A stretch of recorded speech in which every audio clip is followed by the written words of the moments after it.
আপনারা যদি একটু চেষ্টা করতেন আমার এতিমের পরে হাজার হাজার এই রমজান মাসে আপনাকে হাজার হাজার আল্লাহর কাছে ধন্য আমি জানাতে চাই।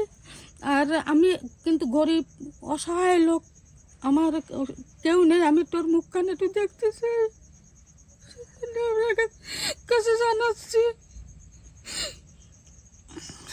এই সেই মেয়ের স্মৃতি।